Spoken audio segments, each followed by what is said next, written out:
Hey, what's going on? Your man Diamond K in here. As always, the Diamond K Show on fire-tv.com.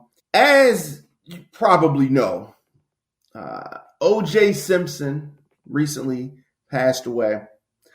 And for those that don't know, 76 years old, became infamous. He was already famous, and then he became infamous in 1994 after he was charged with killing his ex-wife, Nicole Brown Simpson, and her friend, Ronald Goldman.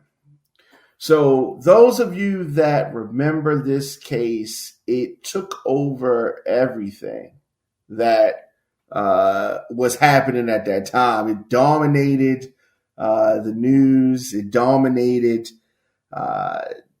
TV. It dominated the papers. It dominated magazines.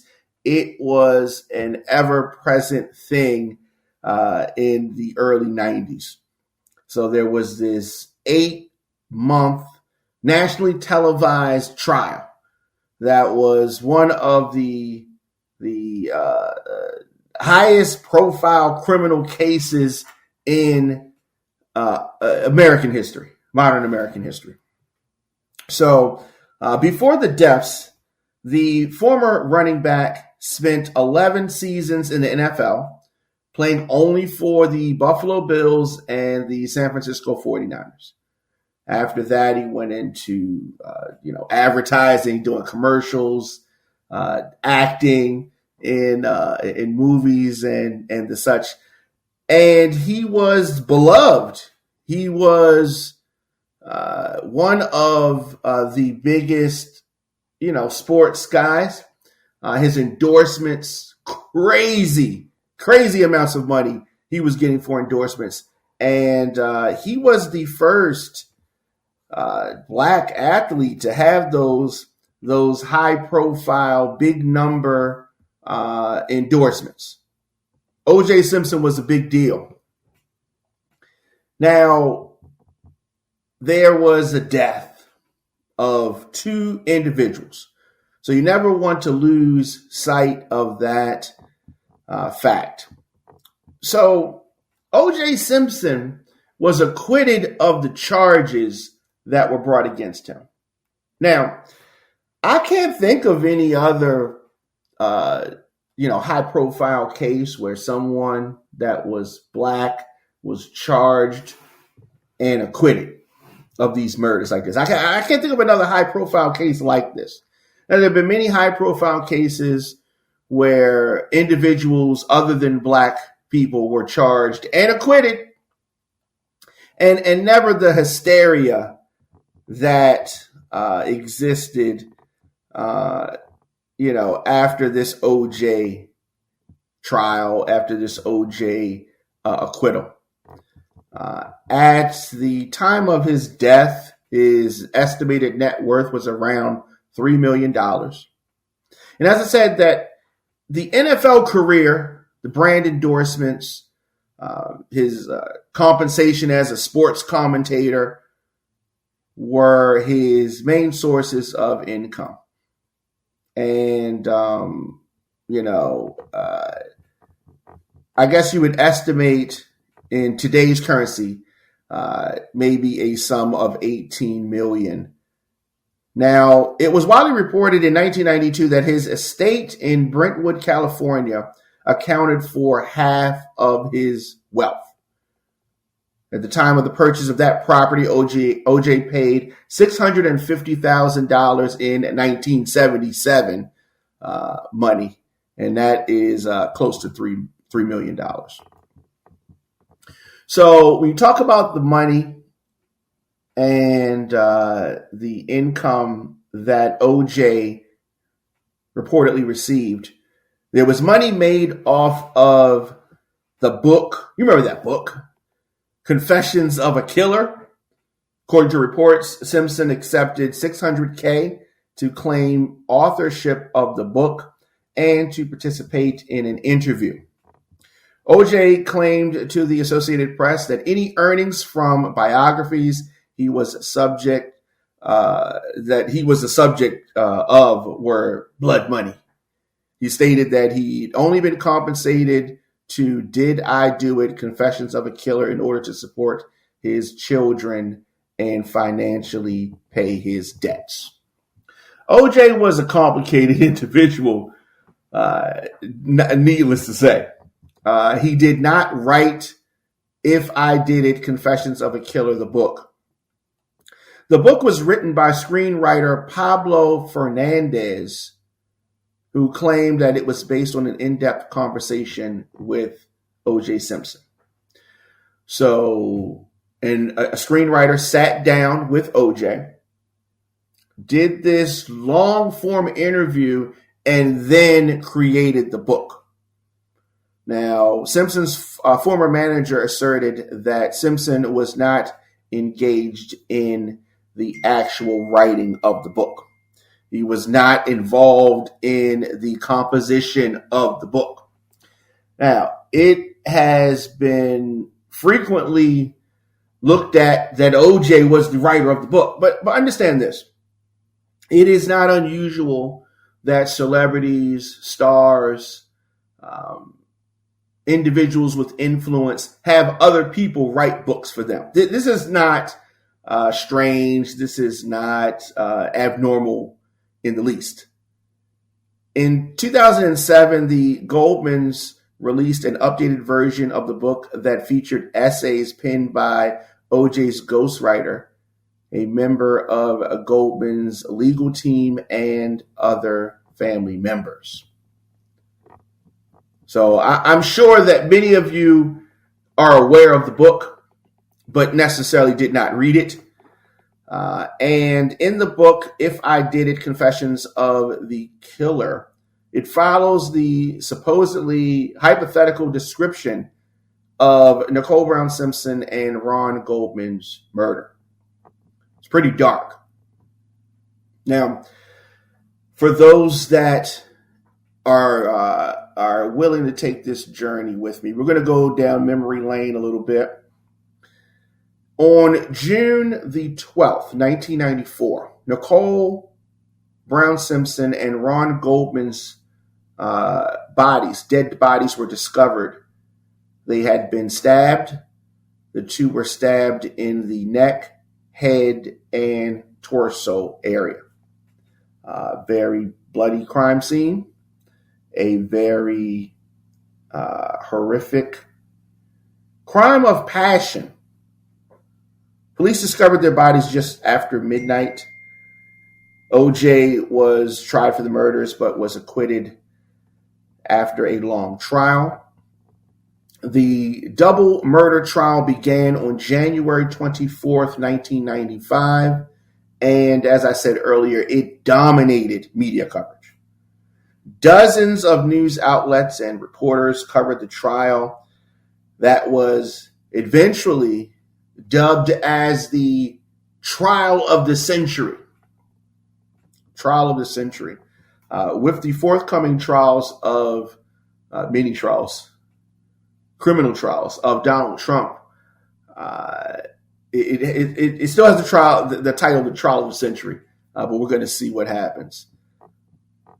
So, yeah, I don't know. It was, thinking back, man, it was a very interesting time. Very interesting time. A lot of folks, came to prominence being connected with this O.J. Simpson trial and acquittal.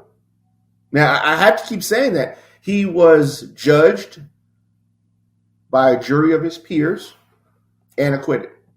He assembled a dream team of attorneys because the guy had money. We talked about that. He had a lot of money, and he was able to put together the best defense. If you're able to put together a defense, it only makes sense that you do it, right? If you have the financial means to do it. But a lot of people look down on OJ for this. There was many allegations of violence in the marriage. OJ reportedly had a dark side. OJ was not the man that we saw in the public eye all the time, but who is? Who's the same all the time? Nobody. I'm sure that even somebody like President Obama has a dark side. You know what I mean? If he can't find his lighter or his cigarettes, I'm sure that it could get dark in the Obama household. You know, Michelle, you've seen my lighter. Yeah, I can see he getting upset. And things might get crazy. But that doesn't make Obama a murderer. That doesn't necessarily make OJ a murderer. Abusive? Was he? Definitely possible. I think that in many instances it was actually proven. And so the football career, I want to go back to his football career briefly because this is what brought O.J. Simpson to the loving arms of America. His football career. He played at the University of Southern California. He was selected in the 1969 NFL Draft, spent 11 seasons in the league, mostly with the Buffalo Bills. Now, understand this. He had a breakout college career, a record-breaking running back, became a dominant force in the NFL very quickly, won the MVP award in 1973, went on to play 135 games. Simpson was inducted into the Pro Football Hall of Fame in 1985, his first year of eligibility. OJ was the man. He was the juice. You remember that commercial? He's running through the airport, jumping over stuff, trying to get to the airplane, catch his flight. I've imitated that many times in airports, running late for a plane. O.J. Simpson was the first player to reach a rushing mark many thought could not be attained in a 14-game season when he topped 2,000 yards. O.J. was the man.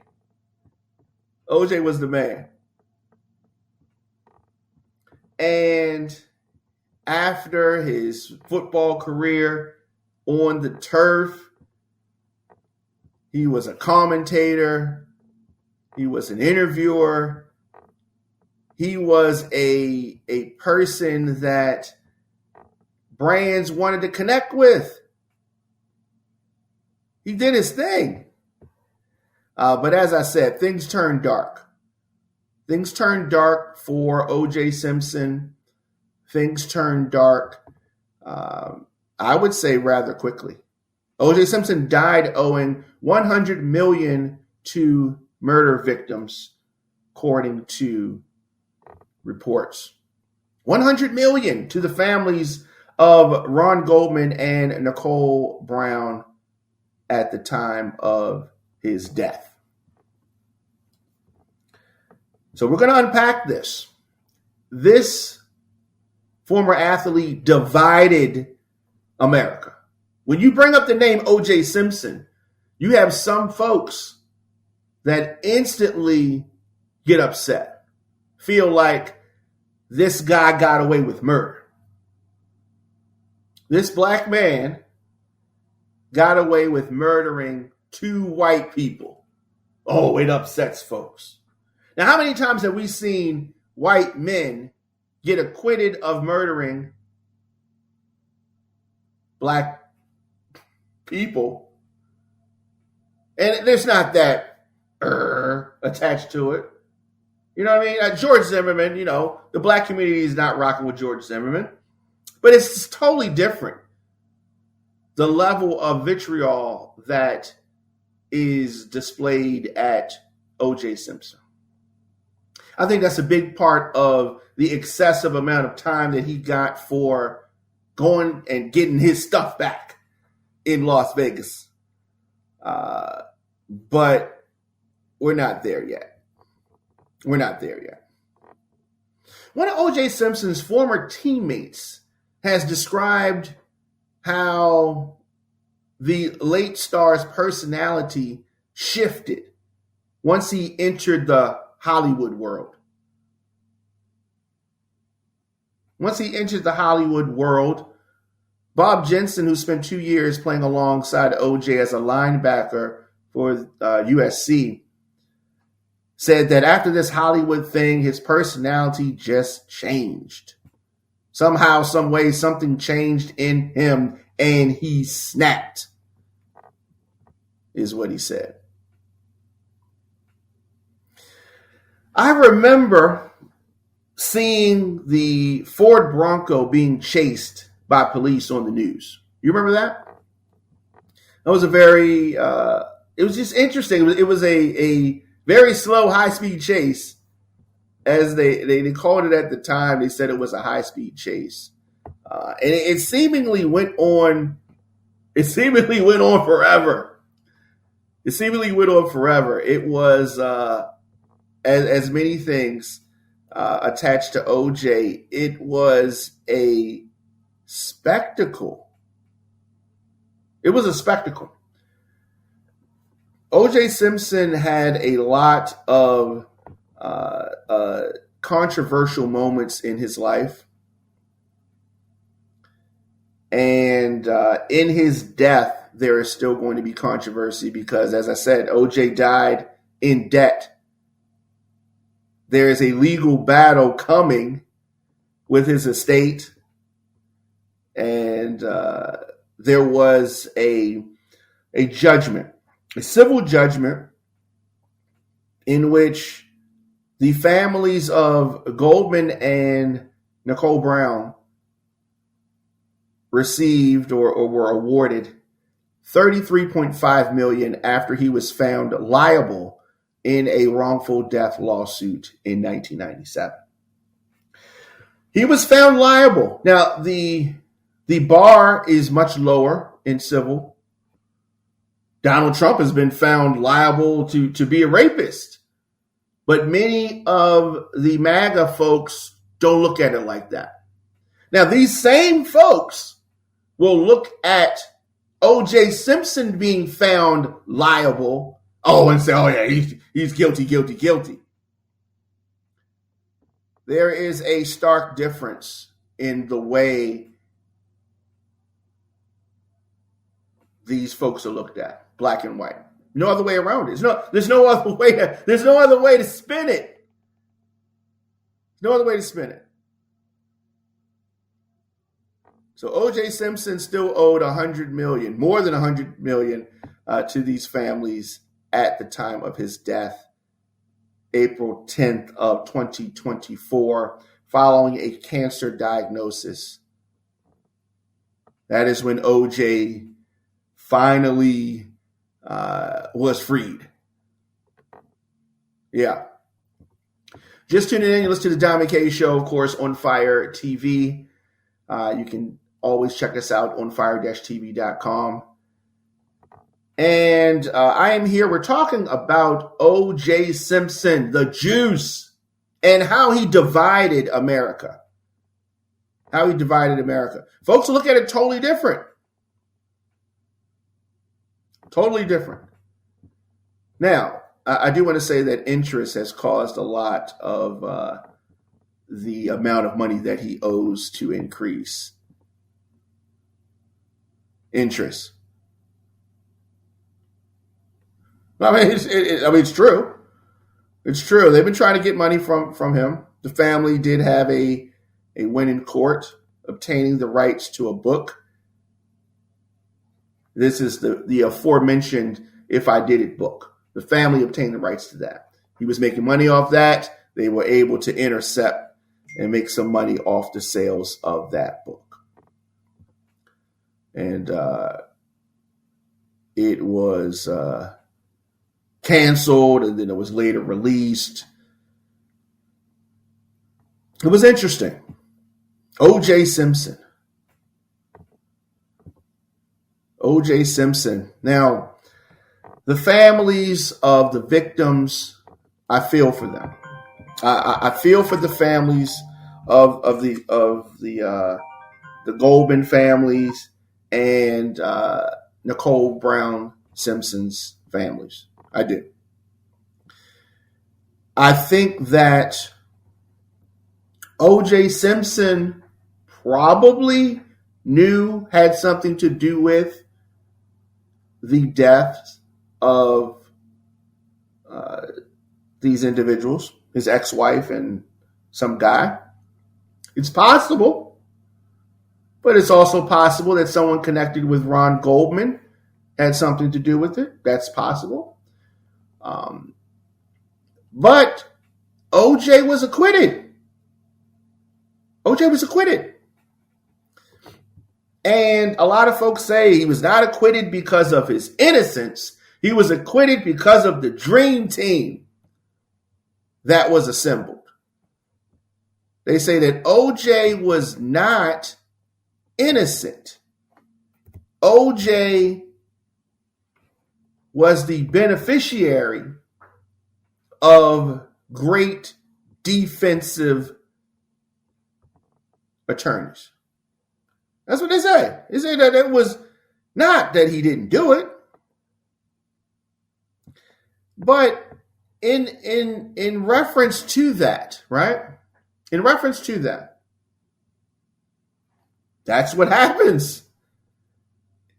He's accused of stabbing and killing his ex-wife and this guy. That's what he was accused of. Now, there was evidence that tied him, made him a suspect. Now, he was instantly a suspect. Let me say that. He was instantly a suspect because he's the husband of the deceased. He had a temper, according to many folks. He was abusive, according to Nicole Brown Simpson herself.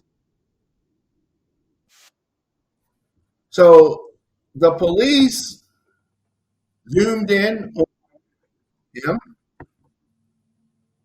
made him the focus of their investigation, and the craziness began. O.J. Simpson, born July 9th, 1947, in San Francisco, California.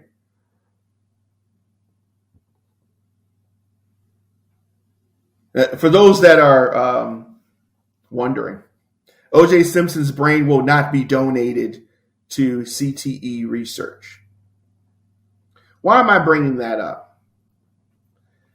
Because it was suggested that O.J. Simpson suffered some CTE effects through his football career, and that this caused some of the changes in personality that have been witnessed. It's interesting. It's possible. We have seen a lot of former players commit heinous acts. We've seen it. And we've seen that in other sports as well.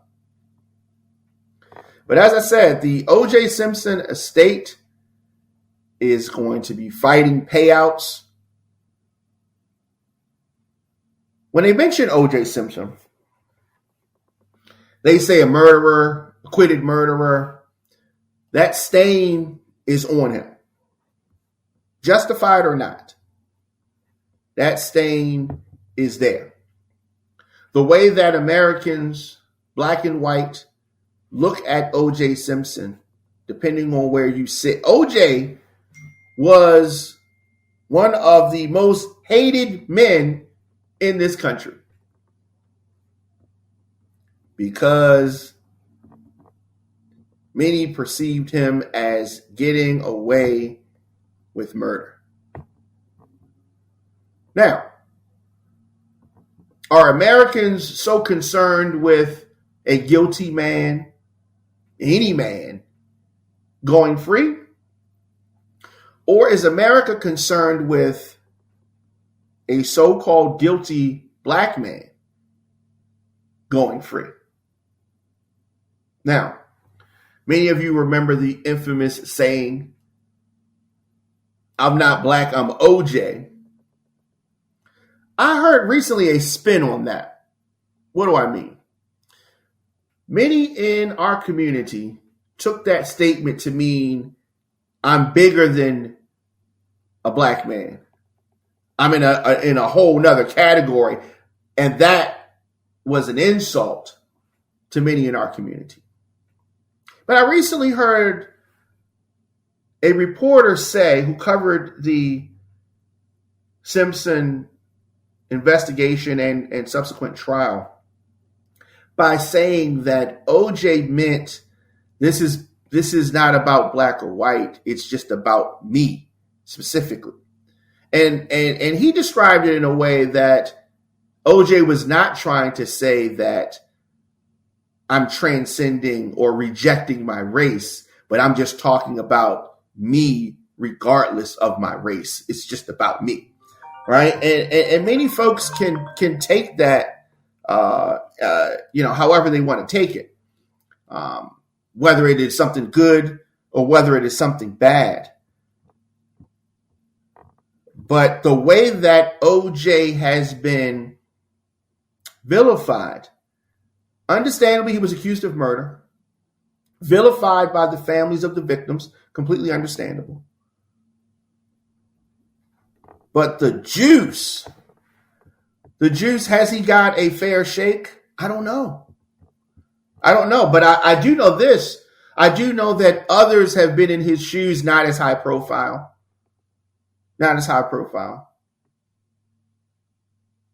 Two individuals, I'm not minimizing the loss of Nicole Brown Simpson and her friend, Ronald Goldman, who were brutally stabbed outside of her home in Los Angeles.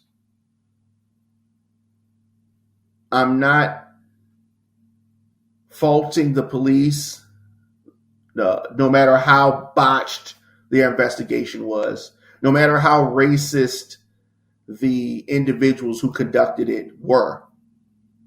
Simpson became the prime suspect after being notified of the impending charges on June 17th. There was that low-speed pursuit by the police as he hid in the back of the Ford Bronco driven by his friend AC. Everybody needs a friend like AC. The attempted escape was nationally televised. A lot of things that OJ did were botched himself. The pursuits that ended at his home, the low speed pursuit, was seen by an estimated 95 million people. He was arrested and then charged with the murders. He pleaded not guilty and subsequently hired some prominent attorneys, and the dream team led by Johnny Cochran handled his defense.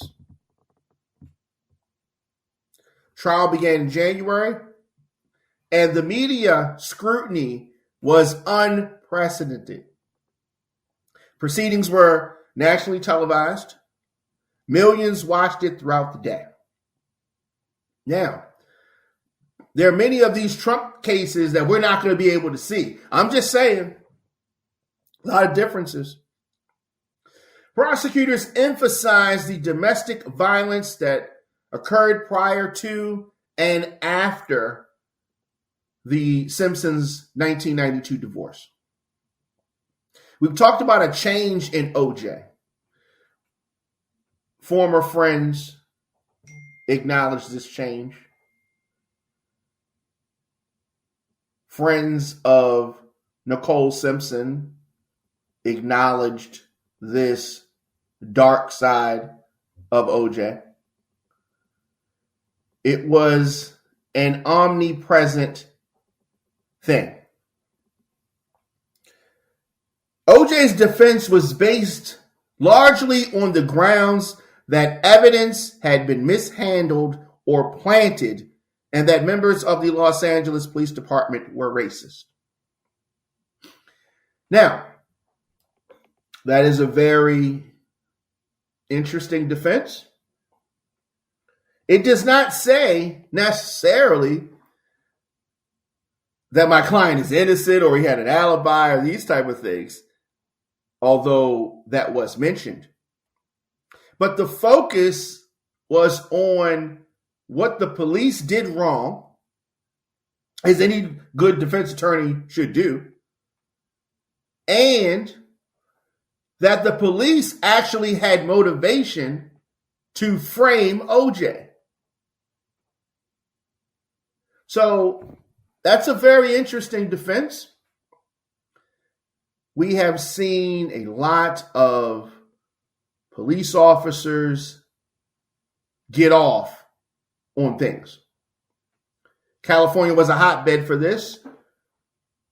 I only need to reference the Rodney King trial, the beating, the acquittal. Oh, there was no outrage in the white community. Now, yes, Rodney King did not die as a result of that beating. But the point remains. The point remains. One of the prosecution's key pieces of evidence was a bloody glove allegedly found at Simpson's home. Bloody glove. The defense argued that the glove seemed too small for Simpson's hand, leading Cochran to say, "If the glove don't fit, you must acquit." Very famous statement. If the glove don't fit, you must acquit. So after more than 8 months of testimony, the case went to the jury. There was a lot of back and forth. October 2nd. The following day, Simpson was acquitted of the murder charges. Oh, it was massive. It was massive. Black community, for the most part, happy. White community, for the most part, angry. Angry. Whites were largely dismayed by the jury's decision. Largely the African American community, we supported it. For far too long, we had seen police officers get off on killings, on beatings, on all kinds of things. For far too long, we had seen white Americans get off on killing black people. When I say get off, I mean they were acquitted. So seeing OJ in this scenario, guilty or not, it seemed like a victory for black people. Now, as I said, the subsequent civil trial, 1997, OJ found liable for the deaths.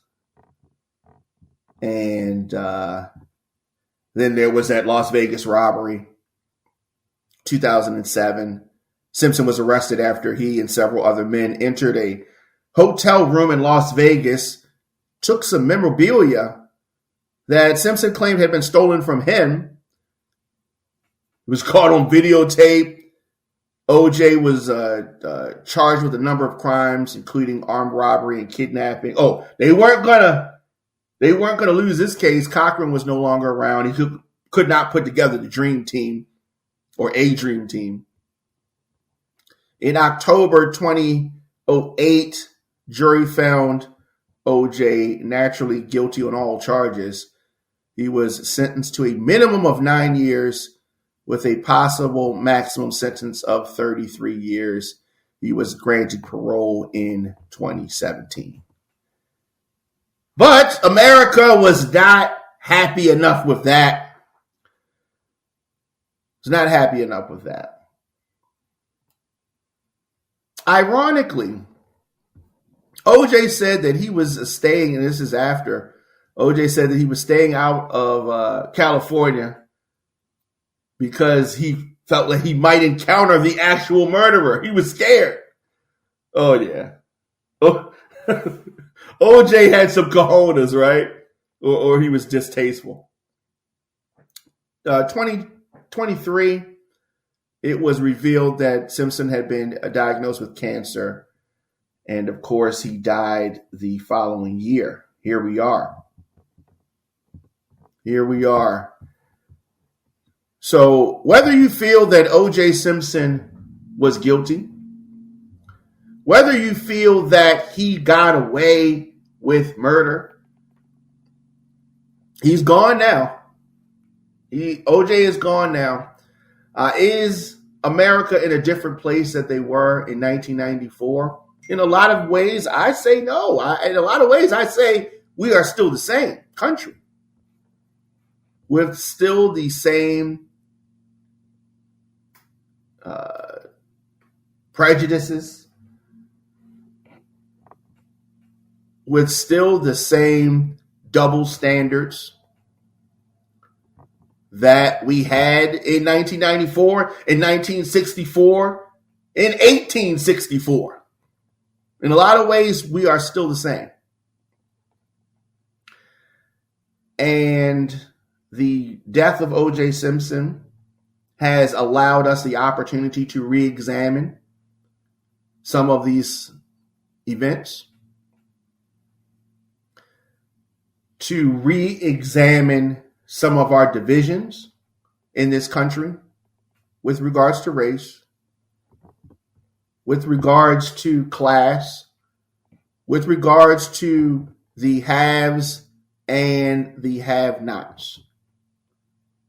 If O.J. Simpson was just a college player who had not reached the heights that he went on to reach, who had not been in movies, O.J. Simpson was just a college student found to be a suspect in the murder of his girlfriend and one of her friends. Same scenario, but doesn't have the money. The trial would have, no doubt, had a different result. So the money of OJ definitely played a fact here. He was able to assemble a dream team, as they called it. But why is it that individuals are not able to assemble dream teams in life when they don't have the money? Because this system is based on capitalism. You can buy innocence. You can. And if you look at the evidence of the case, some people are going to come to the conclusion that OJ was guilty. Some people are going to come to the conclusion that OJ was innocent. Bias can take you either way. But the bigger point that I'm trying to make, the question that I have is, how can we continue to go on this path? And when are things going to truly be equal? That is a question. If you know the answer, I definitely want to hear it. djdiamondk@gmail.com, of course. All social media, I am at The Diamond K Show. I definitely want to send condolences to the family and friends of O.J. Simpson. I definitely want to send condolences to the family and friends of Nicole Brown Simpson and Ron Goldman. This was a tragedy for the country, tragedy for the families and all of that. We have to do better.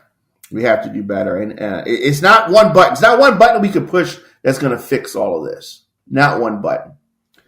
And it is definitely harder to do in the times that we live in. But, we got to talk about it. We got to start having the conversations and all of that. Of course, anywhere you get your podcast, just search The Diamond K Show. And I will be back tomorrow 6 p.m. with another edition of the show. Thanks for watching. Thanks for listening. And I will see you guys tomorrow. Don't forget, the best way to support what we do here at Radio on Fire is to become a member. It gives you access to the daily bonus show from yours truly, Diamond K, the regular show with no commercials. You also get access to our entire archive dating back to 2007 and plenty of other awesome perks like the On Fire Mix Show. You get bonus mixes, all of that.